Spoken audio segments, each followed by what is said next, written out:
Hey all, and welcome back to a brand new episode of NTom Opens Up. It's been a while, It's always kind of tricky to figure out when I need to schedule these unboxing things, because while we do have a backlog of questions and whatnot, sometimes it can be hard to, get the stuff I want to show off, or, just figure out a particular date worth uploading on. But I have the perfect one this time because, well, today is my birthday, so what better day to unbox stuff? I'm 35 today, growing ever closer to the grave. Tomorrow, though, at the time of recording, on November 25th, is when a certain long-running sci-fi show finally returns to British television. That's right, I'm talking about Doctor Who. What am I covering today? Well, it's only the bloody sonic screwdriver. Now, I have quite a few of these to show off, so you'll forgive me if I skim through some of them faster than others, but to kick things off, what I'm actually showing you here is an unofficial one, because I believe, as far as I've looked anyway, the first and second Doctors don't have any replicas for their sonic screwdrivers. This is one I got off eBay. It's a replica of one the second Doctor used, based on a penlight, which I should be showing around here somewhere. And this is actually a later version, which I believe showed up in the War Games, or a similar named episode. So yeah, just basic penlight, light with a pen with the light on it, shines blue and whatnot. I'll not shine it directly into your eyes. And in case you're wondering what a sonic screwdriver is, probably should have led with this. Basically, the Doctor has it in almost every incarnation. Records vary as to whether the first Doctor had one, but the second, played by Patrick Troughton, the first Doctor was William Hartnell, by the way, but the second definitely had one, because we actually saw it on screen, and some of those episodes have survived. That's a whole other kettle of fish, though. And the sonic screwdriver, it can basically do anything the plot needs it to. It can open doors, it can crack codes. It's basically a magic wand at the end of the day. It does have some limitations, though. It can't break deadlock seals for whatever reason, and it can't go through wood. Don't ask me why. That is just a limitation of the Gallifreyan hardware, by the way. And if I have to explain Gallifreyan, what are you even doing watching this video to begin with? But yes, that's that. Now we move on to the official ones. Ooh. Here we go. This one has already been pre-opened, as have a few of them, just to make sure the batteries are working and whatnot. I think there might be one model which does not come with working batteries. You'll laugh when I show you which one it is. It's kind of a self-fulfilling prophecy, but yes. This is the one that was used by the third Doctor, John Pertwee, father of actor of today, Sean Pertwee, who honestly should just, stop cosplaying and, I don't know, maybe play his dad's role in a special or two. Let's get some more classic Doctors in there. But yes, you got the iconic stripes there, the silver finish, the crazy little head there, and if you pull down on this, it actually makes the buzzing noise there. Kind of like a barber going to town on your head and whatnot. Now, this is the screwdriver that I believe the third Doctor used when he was actually stranded on Earth. The Time Lords did not like him fucking about with time, who would have thought. But, yeah, while he was stranded on Earth and working with UNIT, the United Nations Intelligence Task Force, I believe they're called, yeah, he essentially used this. He may have changed the head out at some point, but this is the model I have right now. Now, this one right here, this belonged to a Doctor you may know, even if you're just very casually into Doctor Who, or you just know Doctor Who from pop culture. Just take a look at that dude, and tell me you don't recognise him. That's right, it is the wonderful, the eccentric, the kind of problematic in some cases, but he's still cool, Tom Baker. This one I haven't actually opened up yet, so you get to see me do this on camera. Hopefully the batteries are pre-installed. There are some other sonic screwdrivers available for purchase on the back here. I didn't get every single one I wanted, but I did get a few cool ones, so not just going to be showing off the mainline Doctors here. Oh, now this one. This is pretty sleek. As you can see, the yellow has disappeared. Ah, there we go. Thank you. It comes with batteries. It's got a little bit more of a screw head on top, you know, like an actual screwdriver. But mostly, it's just sleek. It's everything you want from a alien screwdriver. And I believe when Tom Baker left, the fifth Doctor, Peter Davidson, sorry, it took me a moment there, he used this one as well, but it kind of exploded at one point.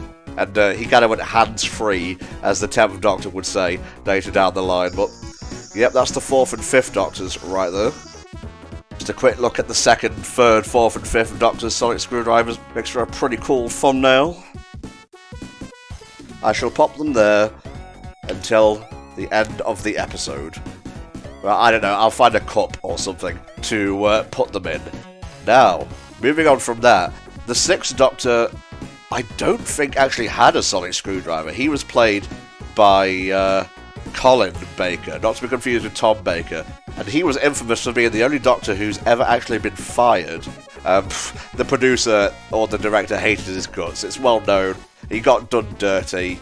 Although, you know, him strangling his companion in his very first, you know, serial didn't really do much to endear him to the audience. But again, I don't really put that down to Colin.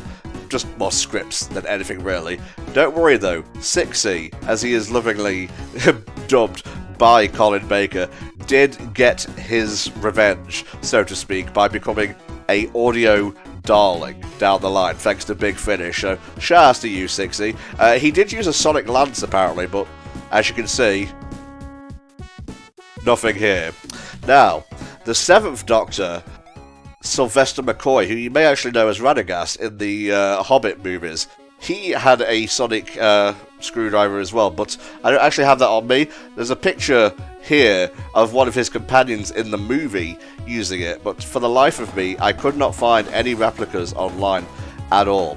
As for the 8th Doctor, played by Paul McGann, he also used this particular one until the Dark Eyes arc, I believe, or at least his audio dramas, where he used something that looked a little like this, very funky compared to the others. But yes, now that we've dealt with the classic era of Doctor Who, it's time to move on to the modern.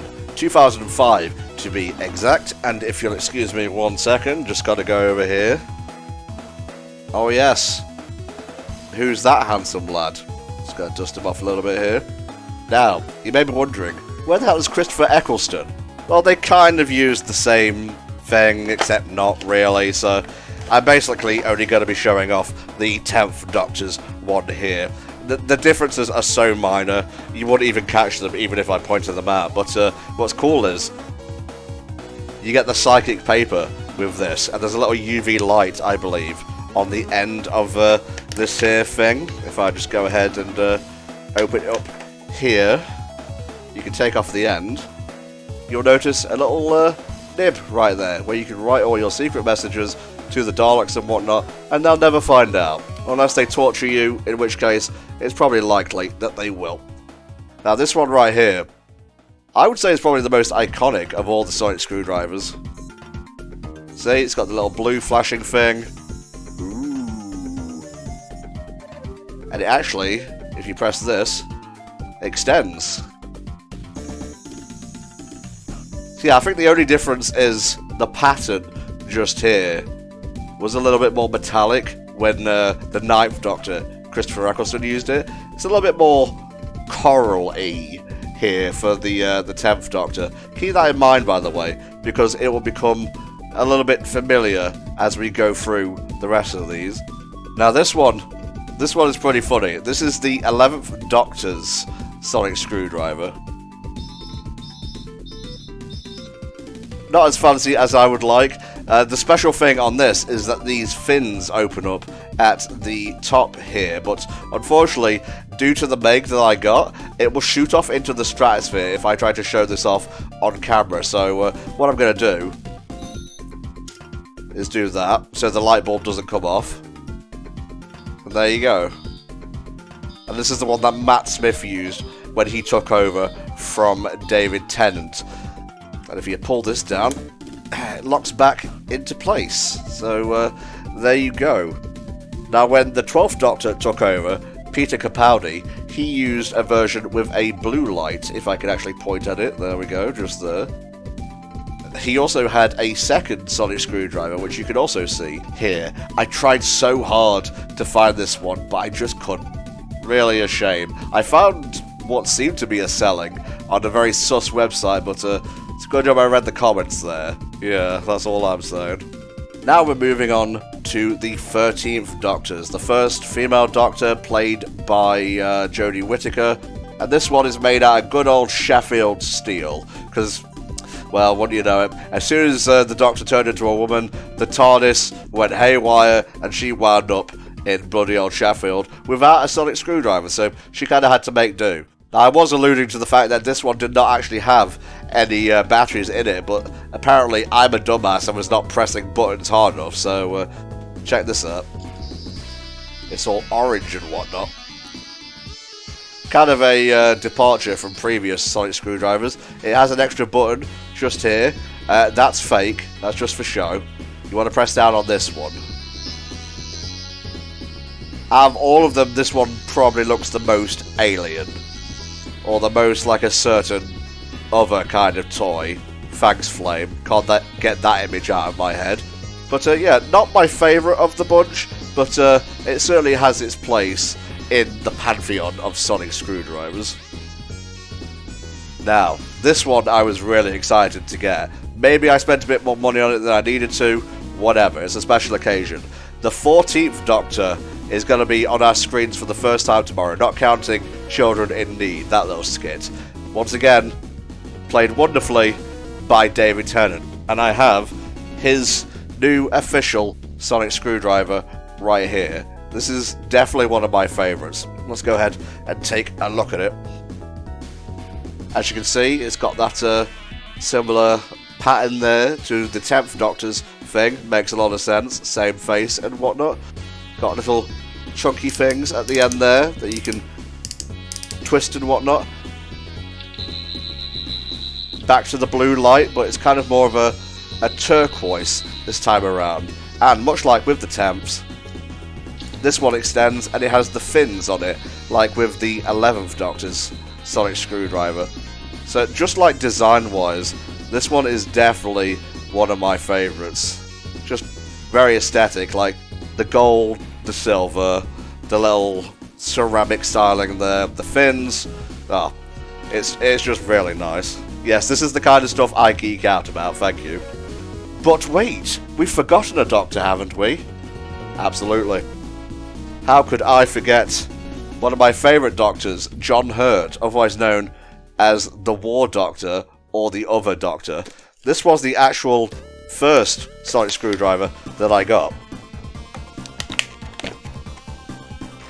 And as you can see, very much based on the classic style of sonic screwdriver here. Even pulls down the same way. It's got a little red nib right there. So, let's have a buzz off. You really shouldn't be putting two sonic devices this close together. Probably shattered a few windows and whatnot, but yeah, John Hurt played the War Doctor magnificently. You know, they kind of had to patch the plot, as it were, since Chris Eccleston didn't want to be a part of it, but I think he did his job grandly. And that's basically it for the sonic screwdrivers I have. There's more online, obviously, and there's even a few other sonic devices in canon as well. Like you have Sarah Jane Smith's sonic lipstick, which I believe the 10th Doctor actually made for her as like a means of defense. Sarah Jane Smith obviously being one of the longest running companions in Doctor Who, definitely the most popular. Rest in peace, Liz Sladen, sadly no longer with us. There is another character by the name of River Song who has a sonic trowel, which can deal with wood, funnily enough. And I don't know whether this was ever confirmed or whatnot, but River Song's dad, not to give any spoilers away for who that is a avid gardener. So I don't know whether she got that idea from him, kind of like through some timey-wimey bollocks, but it's funny to think about. And the last one I have to show you is actually not a sonic screwdriver at all. In fact, it's not sonic anything. Who'd have sonic when you could have laser? Yes, John Sim played the Master in the 2005 revival series. It was actually Derek Jacobi at first, or Derek Jacobi. I always forget how to pronounce his surname. But then he regenerated into the younger, stronger John Sim here. I actually knew John Sim from the British version of Life on Mars first, so it was pretty cool to see him come back onto the screens and play a villainous role. But yeah, this one was a pretty nice find. It's nice gold and silver. Pops out like that. Shoots your enemies dead. It's got all golden lights and whatnot. Put it back down. Yeah. I mean, if that's the kill thing, that's the kill sound. And that's the thing, that's the sound when he's turning the Doctor younger and whatnot. So, yeah. A screwdriver for every occasion. Short and sweet. I just wanted to show off my collection like the big nerd that I am. Just put them all nice and neat in a row down here so I can take a pic of them. I hope you guys have enjoyed this. It's not the most in-depth NTom opens up, I know, but hey, what are you going to do? It's my birthday today. I think I've deserved an easy assignment, as it were, and tomorrow my favourite long-running sci-fi show comes back to our screen. So, hey, I hope it's a gun, and I hope you all enjoy what's to come with the 14th Doctor and beyond. But we're not done here yet. This was just the unboxing portion. Now, we answer some questions from our patrons. Take it away, Other Tom. Alrighty, Q&A time. Don't worry if you notice that multiple users are submitting multiple questions. This is a backlog, so you'll get stuff from, like, you know, last December all the way up to June or so of 2023. Here we go. Ronald D. Rankin asks, which one of Sonic's friends would you delete from history? Gosh, that's a hard one. There's just, like, so many. I have to weigh the pros and cons of each. It's Charmy. It's Charmy B from the Chaotix crew. No hesitation. Get him out. Thanks for your question. Shadow Reaper asks, pancakes or waffles? Now this is tricky because there's American pancakes and waffles and then there's UK pancakes and waffles. When I think of a waffle, I think of a potato waffle. You know, like bird's eye potato waffles and so on. So in that regard, I would have to go with waffles, honestly. Goldmember asks, what old handheld or system, Nintendo or otherwise, would you want added as virtual console for next-gen Nintendo system? I think I've mentioned this before, but it's probably going to have to be the Saturn, because there's a ton of old games I want to play on there. Well, I say a ton, a few at least, like Sonic Jam. I would like to, you know, have a copy of that. I'd also like to play that 2D platformer game, Astral. I've always liked the look of that. Carmen CJ asks, have you ever thought or done import video games, like Japanese exclusive games and the like? Not really. I find importing to be a bit of a hassle, truth be told. I'm also quite lazy, so usually I would just wait for the PAL release date to come around. But, you know, with the rise of, well, is it the rise or the revival of region-free systems, it's easier to, you know, get the digital version from, like, the Australian shop or whatever. So sometimes I might dabble in that, but on the whole, no, not really. Gold member again, what are you looking forward to seeing in the next Nintendo Direct? Now, just for context, this is from January 2023, so, yeah, I imagine this would be before, like, Super Mario Wonder and whatnot got shown. But as for the next Nintendo Direct, I want the classic Pokemon gens on the Virtual Console. Is that really so much to ask? Like, are you going to be losing money if they're put on there? I don't know. But, you know, game-wise, I'd like to see if they've added anything for Luigi's Mansion 2 Dark Moon HD. Don't ask me why I'm excited for that. I am a freak. I like every Luigi's Mansion game. Crazy12 Eric asks, what game would you say your opinion has changed the most on over the years? I.e., a game you didn't like at first but grew to love, or vice versa? I don't know. I'm pretty consistent when it comes to stuff like this. Really, my love for things stays the same or grows. It doesn't really ever diminish, because the second I pick up something that I once enjoyed, I'm soon to, like, find why I liked it in the first place, you know? So, unfortunately, I don't really have an answer to diminishing returns question, so to speak, Eric. Royalty ranking again. With Ash's journey coming to an end after 25 years, what are 3 of your favourite moments of his journey? Well, first things first, it's got to be his victory in the Orange Island League, Orange Islands for Life. I had the Electric Tail of Pikachu, which actually ended with that particular arc, so kind of a big thing for me, really. It was my first instance of filler actually allowing for character growth. I think if I had not seen that particular string of episodes, I would be as biased against filler as a lot of people are online. It would probably have to be something from the movies, like him trying to punch out Mewtwo. That was always pretty funny. And the third one is obviously him winning the World Championship, according to the Monarch, or whatever the term is. Truth be told, his victory over Kukui in the Alola League was better written. And I'm not a writer. I'm not here to make these decisions. Thank you, Ronald. Tell us about a favourite book you enjoyed last year. Ooh, this is a toughie. Ooh, did I read those Power Rangers and TMNT crossover books last year? It's kind of hard to tell. I'm just going to go with that and make it retroactively the case. But no, it was probably the Steven Universe End of an Era art book. I may have got that in 2021, but I don't read that much. It's not surprising. Unless it's like words on a monitor, you know, I'm kind of busy making videos and the like. Gold member again. Are there any instances where you became a fan of a TV show through a game or vice versa? I would have said Pokemon, but I saw the anime first and then got into the game. Because I actually saw the anime advertised in Nintendo Official Magazine. But in terms of like becoming a fan of a TV show through a game, I can't really think of one. If you guys in the comment section have any examples, maybe that will help to spur my memory, but for the time being, no. Rolled again. With Game Boy and Advance games now on NSO, tell me some games that you hope come to the service. Oh, now we're talking.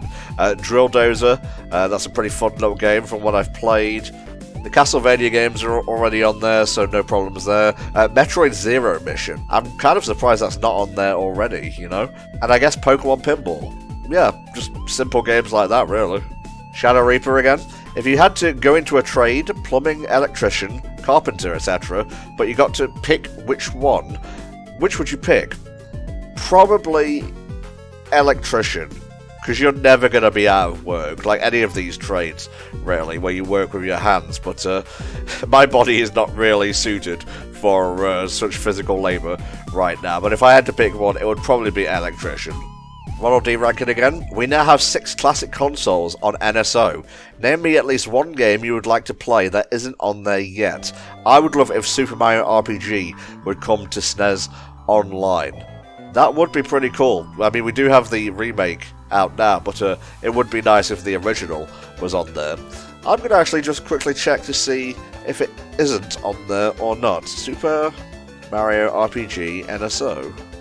No, I'm not seeing anything here. Maybe stuff like the Zelda BS games, stuff like that. It would be pretty interesting to have them, you know, at an easily accessible place and whatnot. I'm big when it comes to preservation. Just put as much stuff on the system as you can. Just don't bump up the price too much, you know? Gold member asks, were there any games you wish you got for 3DS or Wii U before the shutdown? The Push Block series. I think it's called Pushmo in America. They were really simple 3D puzzle games that I enjoyed when I first got my 3DS, and it's kind of sad that they never made their way to the Switch. I feel like that would have been a perfect home for the little dude.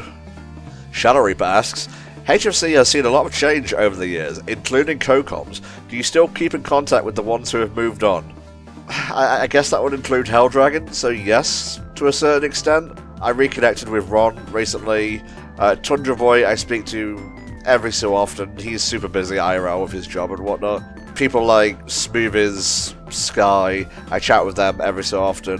FDA was like perma offline until, well, recently, and then he came back and he's doing his own thing now. But I tried to let those peeps kind of get on and do their own thing. And one, I feel it's a little bit annoying for me to be like, hey guys, remember me from when we talked over video games? And, you know, we might not be friends anymore for the most part, but I would still feel a little bit awkward about that sort of thing. But whenever it comes to charity work, Smoothies, Sky, etc., they're always willing to lend a hand, so I very much appreciate that. Goldmember asks, if you could have any childhood animated shows rebooted with modern animation, which would you choose? My first thought was to go to Hey Arnold. I feel like that would work pretty well nowadays if you like aged up the characters slightly, and they finally got to make the Patakis or whatever about Helga's shitty life, so to speak. Yeah, I think that would work really well, like on HBO Max and whatnot, if they ever bothered to commission any more bloody shows. Ronald again, if you could bring back a favourite TV show from your childhood for one more season, what would it be and why? I don't know if this counts as like part of my childhood, but Spectacular Spider-Man. It needs a third season. Like, come on, they were setting it up and everything. God. Sometimes you get what you want in life, sometimes you don't. Mostly you don't. Roll again. What would you consider your top 5 favourite movies of the 90s? Ooh, this is tricky. I'm going to try and cast as wide a net as possible here. Number 1, Power Rangers the movie. Saw that fucker like 8 times in cinema. So sorry, Grandad. Small Soldiers. Always was a fan of that. Hercules. Love that. God, I could fill out the rest of this list with Disney movies. Hunchback of Notre Dame. Aladdin. So yeah, let's go with those. The Nova Rider asks, what capital city would you be most interested in visiting, and why? Probably Tokyo. I would have to go with like a interpreter, though, just so I can get the most out of it. I've never been really good at picking up languages and whatnot, but I just love how futuristic everything seems there. I'm trying not to be a weeb, but sometimes it just bleeds in, you know? Goldmember asks, what were your favourite announcements from Not E3 in 2023? I'm assuming Gold is talking about Jeff Keighley's Summer Games Fest here. Probably Prince of Persia The Lost Crown. At the time of recording, that's coming out in a couple of months, and I'm very excited for that. So, yeah. And the last question for this particular NTom opens up. You have to design a flag for your new empire. What does it look like? Well, Shadow, I go to the guy, I say, I want a big flame on my thing, because we're Hellfire, you know, and due to a mix-up, they end up burning the flag to cinders, and I get kicked out and live on the streets, and then I get picked up to be an amateur commentator. That's just kind of how this flag-making cycle goes. Thank you very much for your questions. And that's it for now, y'all. Thank you very much for sending in your wacky questions, and hopefully my equally wacky answers were worth the wait. We will have another episode of NTom Opens Up in December. That one's going to go live on Christmas Day, so please look forward to that. In the meantime, I hope you enjoyed me gushing over these Doctor Who toys and whatnot. And yeah, I cannot wait to see David Tennant in a full-length episode again, November 25th, 6:30 PM, BBC iPlayer. And I think Disney Plus as well, but that's for you Yanks to worry about. I'll see you all next time for another episode of NTom Opens Up. Bye-bye.